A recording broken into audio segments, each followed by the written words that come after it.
இப்ப சயின்ஸ்ல எல்லாம் என்ன மாதிரியான டிஃபரெண்டா கொண்டு வந்து மாநிலம் ஸ்டேட் யூனிவர்சலா ஒரே சயின்ஸ் தானே? அதாவதுங்க சயின்டிபிக் பிரின்சிபல் ஒரு பக்கம் சொல்லி கொடுத்துட்டு சயின்டிபிக் பிரின்சிபலுக்கு பேரலா, அதாவது அறிவியல் பூர்வமான செய்திகளை, மறுக்க முடியாத செய்திகளை அந்த பிள்ளைகளை படிக்க விட்டுட்டு அதுக்கு பேரலா இந்தியாவில் இது ஏற்கனவே இவ்வாறு இருந்திருக்கு.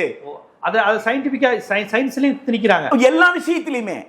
பித்தகராஸ் தேரத்தை எப்படி சொல்லுவாங்க, எல்லாவற்றுக்கும் அவர்கள் முன்னாடியே இருந்தது. ஆமா, அதற்கு முன்னாடியே இங்க என்ன கூறு இருந்திருக்கு அப்படின்னு பொருத்தமே இல்லாமல் இது மாணவர்களை குழப்பதான் செய்யுமே தவிர இது முன்னுக்கு போவதுக்கு எல்லாவற்றையும் கடந்துங்க.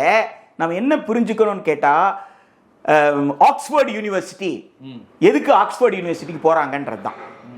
ஆக்ஸ்போர்டுக்குன்னு ஒரு தரம் வச்சிருக்கான்ல, கேம்பிரிட்ஜுக்குன்னு ஒரு தரம் வச்சிருக்கான், ஹார்வர்டுக்குன்னு ஒரு தரம் வச்சிருக்கான்ல, அதுபோல உங்களுக்கு மெட்ராஸ் யூனிவர்சிட்டிக்கு ஒரு தரம் இருக்குல்ல, மதுரை காமரா அண்ணா யூனிவர்சிட்டிக்கு ஒரு தரம் இருக்குல்ல. இவர் எங்க இருந்து வர்றாரு? திரு மயில்சாமி அண்ணாதுரை எங்க இருந்து வர்றாரு? டாக்டர் சிவன் எங்க இருந்து வர்றாரு? இன்னைக்கு இருக்கக்கூடிய வீர முத்துவேல் எங்க இருந்து வர்றாரு?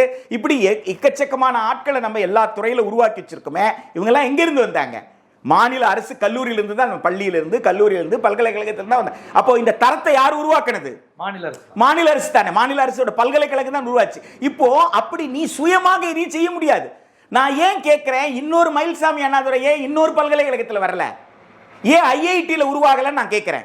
ஐஐடி உன்னை விட தரமான, அண்ணா யூனிவர்சிட்டி விட தரமானதுன்னு சொன்னா அப்ப இஸ்ரோல நிறைய விஞ்ஞானிகள் எங்க இருந்து வந்திருக்கணும்? ஐஐடில இருந்து தான் வந்திருக்கணும். ஏன் ஐஐடில இருந்து நிறைய பேர் வரல? இஸ்ரோல வேலை செய்யறவங்க 85% இந்தியாவுடைய பல்வேறு மாநில பல்கலைக்கழகத்திலிருந்து வந்தவங்க. அது எந்த மாநிலம் வேணாலும் இருக்கலாம். அந்த சயின்டிஸ்ட் யாருமே ஐஐடில இருந்து வரல. ரொம்ப வரப்பட்டிக்காட்டுல கவர்மெண்ட் ஸ்கூல்ல படிச்சவன் தான் வர்றான். தாய்மொழியில படிச்சவன். தாய்மொழி மயில்சாமி அண்ணாதுரை. ஆமா, தமிழ் மொழி மட்டும் இல்ல, தமிழ்நாட்டில் தமிழ் மொழி என்று சொன்னால் அதுபோல் கேரளால படிச்சவன், மலையாளத்தில் படிச்சவன். இது வந்துச்சுன்னா இனி மயில்சாமி அண்ணாதுரை கிடையாது. இனிமேல் கிடையாது. இனிமேல் மயில்சாமி அண்ணாதுரை கிடையாது. அதனாலதான் இப்போ ஒன்றிய அரசை பொறுத்த வரைக்கும் அவங்க கொண்டு வந்து பாதுகாப்புத்துறை உற்பத்தியே தனியார் கிட்ட கொடுக்குறாங்க.